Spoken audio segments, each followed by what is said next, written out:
Ei, me fala uma coisa, você sabe quais foram as igrejas que mais ajudaram o apóstolo Paulo financeiramente? Afinal de contas, por que a igreja de Corinto, mesmo com todos os dons, não ajudava o apóstolo Paulo? Será que quando eu invisto em missões, Deus retribui o meu ato de doar? Essas e outras questões serão respondidas nesta videoaula, então não percam!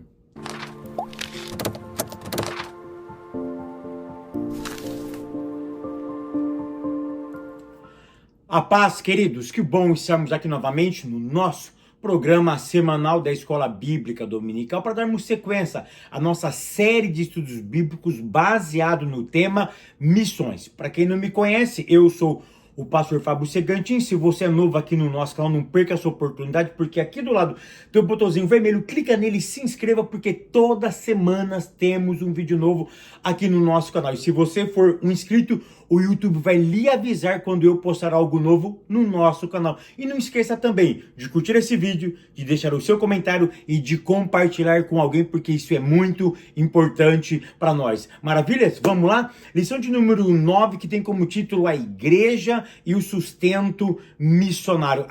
Não esqueçam, todas as segundas-feiras, 7 horas da manhã, o vídeo já estará no ar. Então coloca o reloginho aí, coloca um reloginho no seu celular, no seu despertador, ou seja, em algum lugar, porque todas as segundas-feiras, 7 horas, a lição da Escola Bíblica Dominical já estará no ar. Lição de número 9, que tem como título A Igreja e o Sustento Missionário. Filipenses, capítulo 4, do verso 10 ao verso 20, é a nossa leitura bíblica em classe. Hoje vamos falar um pouquinho sobre quais foram as igrejas que mais ajudaram Paulo.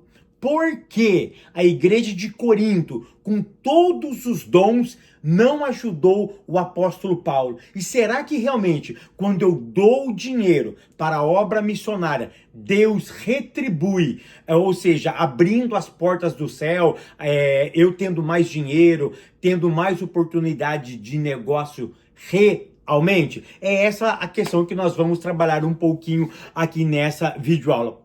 Tópico primeiro, a igreja de Filipos e o sustento missionário. Ponto 1, Paulo e a igreja de Filipos. A igreja de Filipos foi a igreja que mais ajudou financeiramente o apóstolo Paulo. Vale salientar que a igreja de Corinto foi uma igreja que não ajudou financeiramente o apóstolo Paulo. Daqui um pouco a gente vai analisar o motivo porque ela não ajudou como a igreja de Filipe ajudou.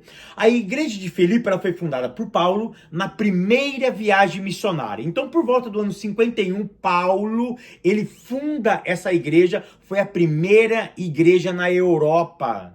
O apóstolo Paulo funda ela na sua primeira viagem missionária.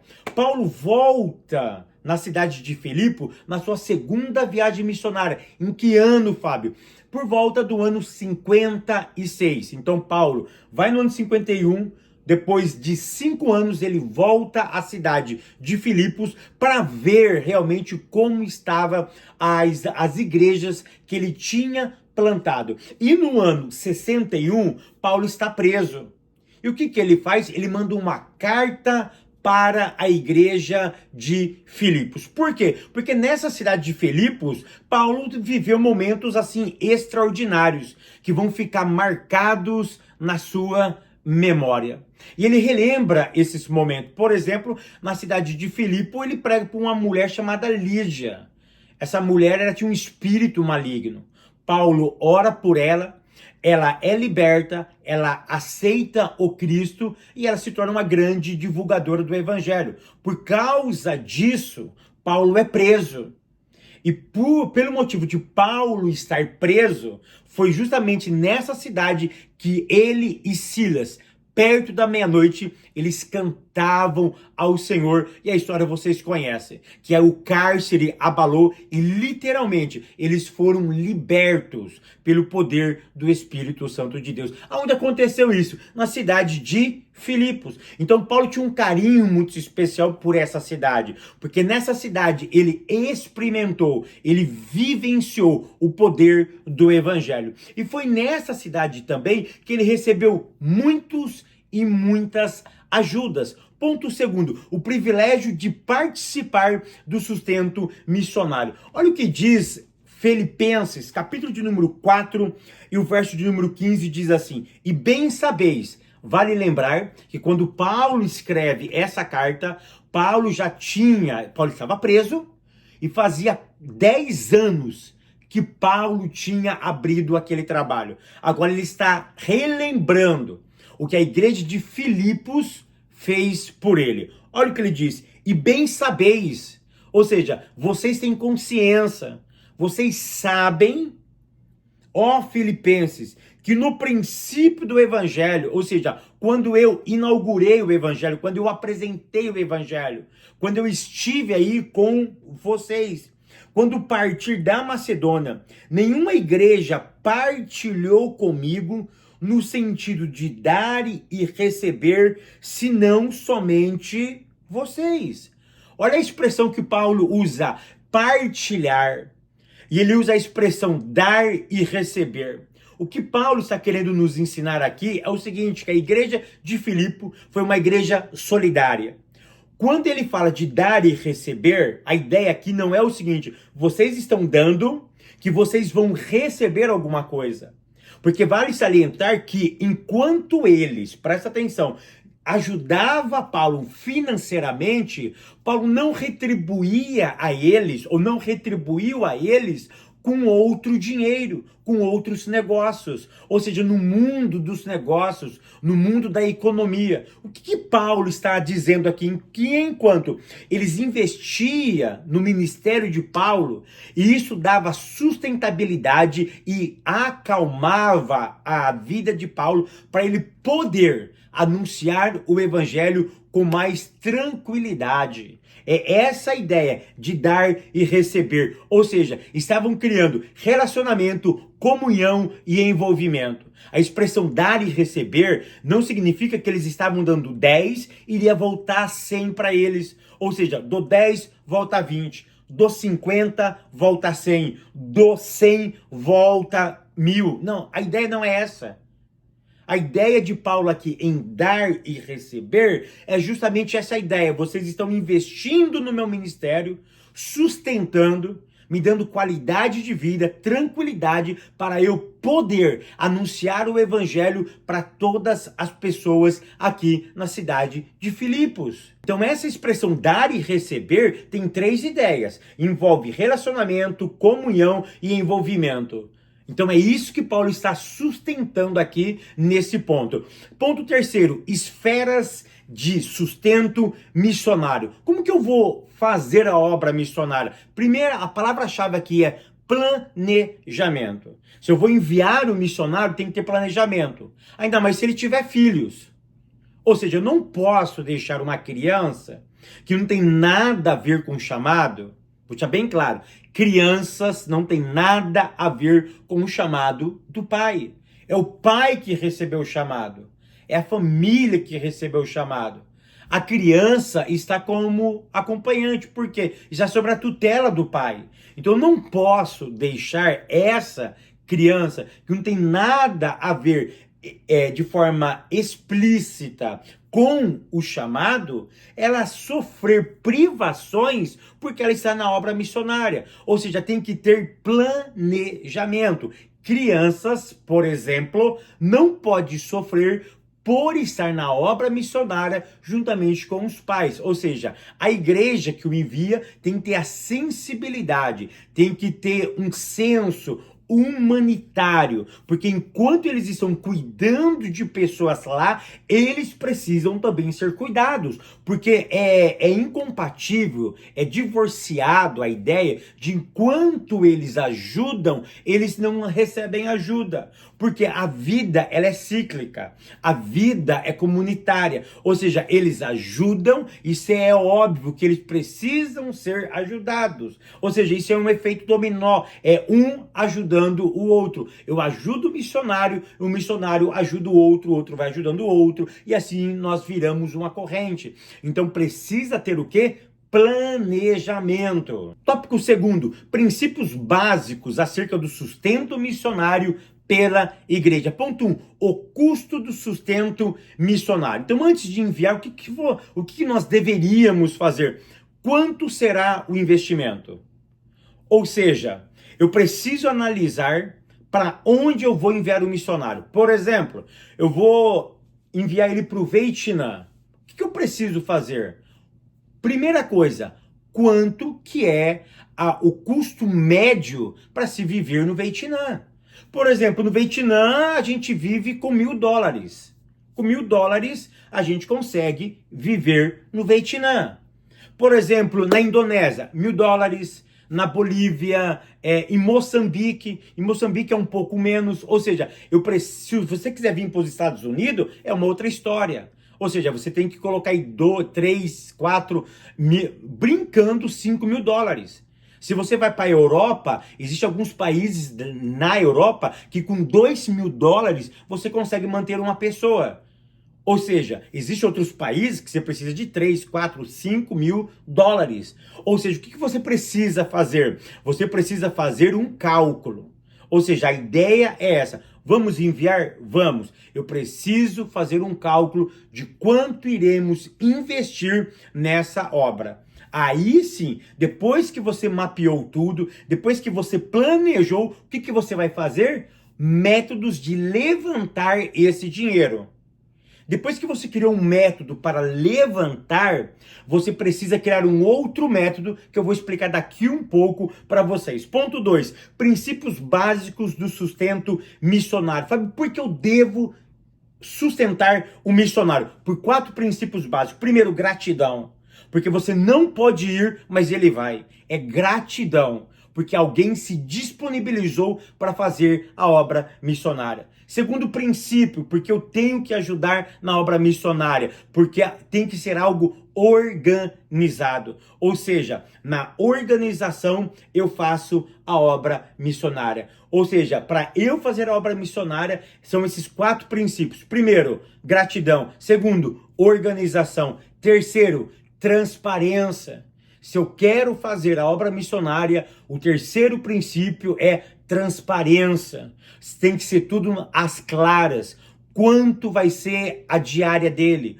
Quanto isso vai nos custar por mês? Tem que ser transparente, claro e objetivo. E o quarto princípio do sustento missionário é a justiça. Ou seja, é justo ele ter isso. Porque injusto é ele passar necessidade. Injusto é ele não ter. Injusto é deixar ele jogado. Injusto é deixar ele preocupado com o dia do amanhã, financeiramente. Isso é algo injusto. O justo é cuidá-lo. Então é nesses 4 princípios que trabalhamos a ideia do sustento missionário. Ponto terceiro, um apoio fiel e permanente. Olha o que diz Filipenses, capítulo 4 e o verso 16. Porque, Paulo dizendo, até para Tessalônica mandastes não apenas uma, mas 2, o necessário para as minhas necessidades. Olha que interessante. Paulo estava lá na cidade de Tessalônica e a igreja de Filipos mandava sustento para Paulo. Qual é a palavra-chave do versículo 16? Constância. Você lembra que, primeiro, para enviar um missionário eu preciso fazer o quê? Calcular o investimento. Depois, criar um método para levantar esse dinheiro. Mas não basta apenas criar um método para levantar. Tem que ter constância. Qual é a palavra-chave do verso 16? Constância. Constância é a palavra-chave. Paulo diz, não foi nenhuma nem 2 vezes. Ou seja, a ideia é constância. Sempre vocês estavam cuidando de mim. Ou seja, porque não basta apenas levantar um dinheiro, fazer um apelo, levantou lá 5, 10, 15, $20.000 e vamos mandar o missionário. Não, tem que ter constância. Porque quanto tempo ele vai ficar lá? Quanto isso vai nos custar? Quanto a gente vai ter que investir?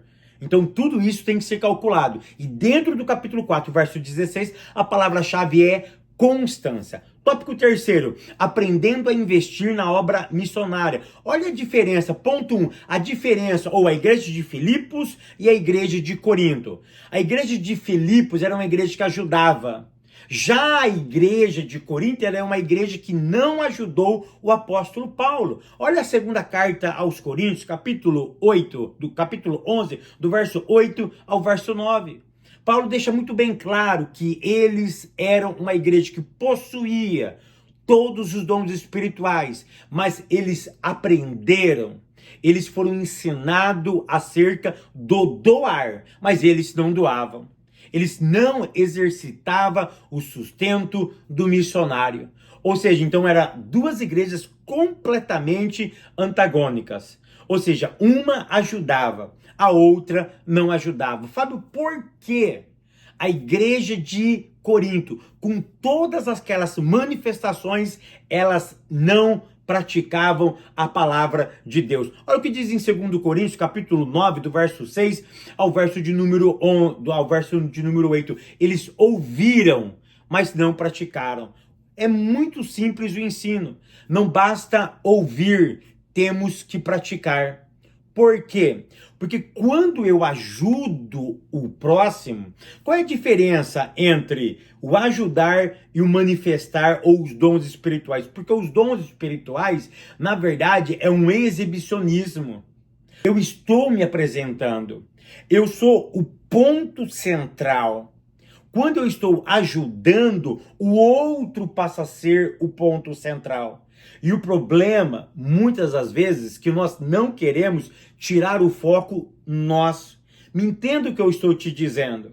É claro que Deus trabalha nos ministérios e em todos os dons, mas os dons espirituais, eu sou o foco. Porque quem está sendo usado sou eu.